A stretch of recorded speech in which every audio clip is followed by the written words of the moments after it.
আবার বন্যা পশ্চিমবাংলায়।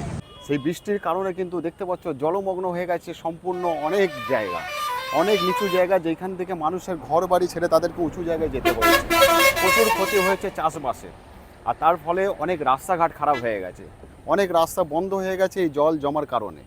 আর আমরা যে জায়গায় দাঁড়িয়ে আছি তোমাদেরকে কালকেই আমি ভিডিও করে দেখিয়েছিলাম, জলের মাপটা অনেকটাই কম ছিল। এখন দেখতে পাচ্ছ আমার সামনে দিয়ে যে স্রোতটা যাচ্ছে বিভিন্ন, ঠিক ওই দিক থেকে জলের স্রোত বেয়ে চলে যাচ্ছে একদম প্রচুর জোরে। এখানে একজন যদি কেউ পড়ে যায় তাকে সঙ্গে সঙ্গে টেনে নিয়ে চলে যাবে।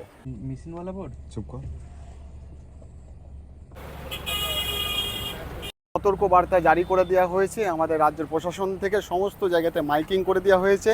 আমি আমার চ্যানেলের মাধ্যমে বলবো, যারা নিচু জায়গাতে থাকো দয়া করে তারা উঁচু জায়গাতে চলে আসবে, কারণ জলের পরিমাপ অনেক বেড়ে চলেছে, অনেক ক্ষয়ক্ষতি হতে পারে। যাদের নিচু দিকে বাড়ি রয়েছে, যাদের জিনিসপত্র রয়েছে, সকলে সাবধান থেকো।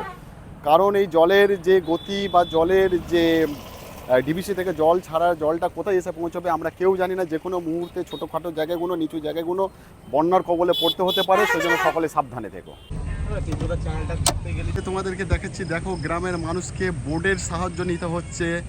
দেখতে পাচ্ছ বোটে করে মানুষকে সাহায্যকারীরা পৌঁছে গেছে গ্রামে গ্রামে, যেই গ্রামের ক্ষয়ক্ষতি বেশি হয়েছে এই বন্যার কারণে। ব্রিজ ডুবে যায়। যেমন জল বাড়ছে তেমন লোক সংখ্যা বাড়ছে। বিভিন্ন জায়গা থেকে লোকেরা দেখতে পাচ্ছ এই ব্রিজে চলে এসছে এই জলটাকে দেখার জন্য।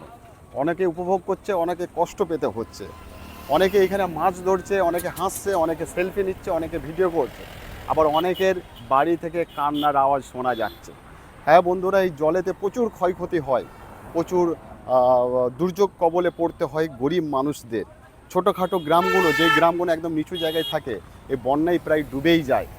তো আমি তাদেরকে সচেতন করব, আর আমাদের রাজ্য সরকার থেকে যতটুকু সাহায্যকারী নিশ্চয়ই তারা পৌঁছাবে। যেটা দেখালাম আমার সামনের ঠিক গ্রামটাতে, এইখানে ঠিক একটা বোর্ডের সাহায্য নিতে হচ্ছে মানুষজনকে ঘরবাড়ি থেকে বেরোনোর জন্য।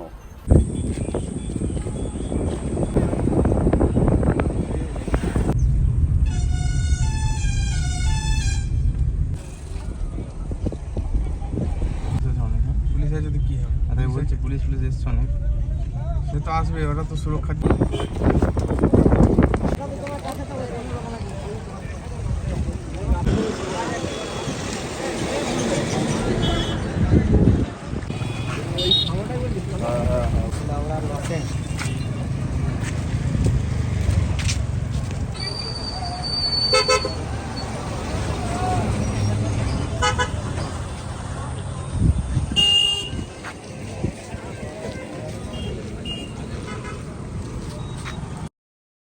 সমস্যায় পড়ে আমি সকল বন্ধুকে বলবো, যারা সাহায্য করার মতো পরিস্থিতি রয়েছে এই ধরনের মানুষদের সাহায্য করো, তাদের থাকার ব্যবস্থা দাও, তাদের খাবারের যদি সাহায্য করা যায়। এই অবস্থাতে অনেক মানুষ আছে, আমরা জানি না, হয়তো আমাদের আশেপাশে খুব কম আছে, অনেক এরকম গ্রামের ওপর গ্রাম রয়েছে যেখানে মানুষ খেতে পাচ্ছে না, বাড়ি থেকে বেরোতে পারছে না, পুরো জল ডুবে গেছে বাড়ি পর্যন্ত, তারা কিন্তু প্রচুর কষ্টের মধ্যে রয়েছে।